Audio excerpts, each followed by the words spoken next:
তপ্ত এপ্রিলের শেষ দিনে দেশের সর্বোচ্চ তাপমাত্রা 43.8 ডিগ্রি সেলসিয়াসের রেকর্ড গড়েছে যশোর। তার ঘাড়ে শ্বাস ফেলছে চুয়াডাঙ্গা। অন্তত 20 জেলায় বইছে অতি তাপপ্রবাহ। প্রখর রোদেও থেমে নেই জীবন। পেটের তাগিদে বাইরে বের হতে হচ্ছে পেশাজীবী মানুষকে। আবহাওয়া অধিদপ্তর বলছে গরমের তীব্রতা সইতে হবে আরো 2 দিন।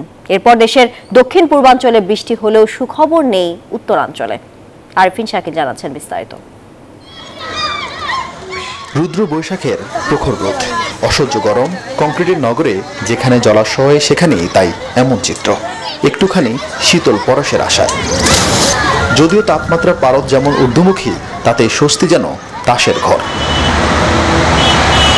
ঢাকা সড়ক, মহাসড়ক কিংবা ছোট্ট গলিপথ, আগুন ঝরা রোদের হাত থেকে রেহাই নেই কোথাও।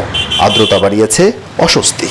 ব্যবসা গরমে ঘেমে নিয়ে একাকার। তাই ফুটন্ত শহরে জীবিকার ঘানি টানছে খেটে খাওয়া মানুষ। আপনার চা চলে না। আগে মনে করেন 5,000 টাকা বেচতে পারলে এখন সর্বোচ্চ 3,000 টাকা বেচতে পারতেছি। গরমের কারণে মানুষের বাইর হয়েছে না। আগে যে কামাই করতাম সেটা এখন আর হয়েছে না, অর্ধেক হয়ে গেছে। গরমে একটা খ্যাপ মারলি আর একটা খ্যাপ মারা যায় না। বাড়ছে রোগবালাই, শিশু বৃদ্ধরা সবচেয়ে বিপাকে। কর্মক্ষমরাও শ্রমঘণ্টা কমিয়ে টানাটানিতে চালাচ্ছেন সংসার। শরীরে যে পানি থাকে তাতে আমাদের ঘেমে শেষ হয়ে যাচ্ছে, মানে আমরা কি করব বুঝতে পারতেছি না, এত গরম। যারা এসির মধ্যে আছে তারা আরামে আছে, কিন্তু আমরা যারা সাধারণ মানুষ তারা খুব কষ্টের মধ্যে আছি। কষ্টকে কষ্ট মনে করলে তো কষ্টই, কষ্টকে সেবামূলক কাজ মনে করলে কিছুই নেই। দেশের পশ্চিমের অন্তত 20 জেলায় বইছে অতি তাপপ্রবাহ।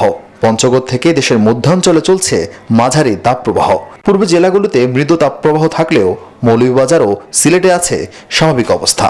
মঙ্গলবার যশোরে তাপমাত্রা রেকর্ড হয়েছে 43.8 ডিগ্রি, যা মৌসুমের সর্বোচ্চ।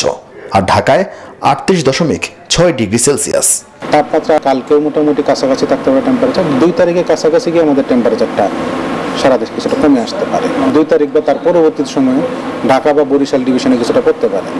তখন সেই অনুসারে টেম্পারেচার ওই অংশে কিছুটা কমে আসতে পারে। দিন বা রাতের তাপমাত্রা যত সময় যাবে 2 তারিখের পরে বৃষ্টির সম্ভাবনাটা তত বেশি হতে পারে। বিশেষ করে 4-5 তারিখে আমাদের আশা করছি বা ধারণা করছি যে সারা দেশব্যাপী একটা বৃষ্টির সম্ভাবনা আছে।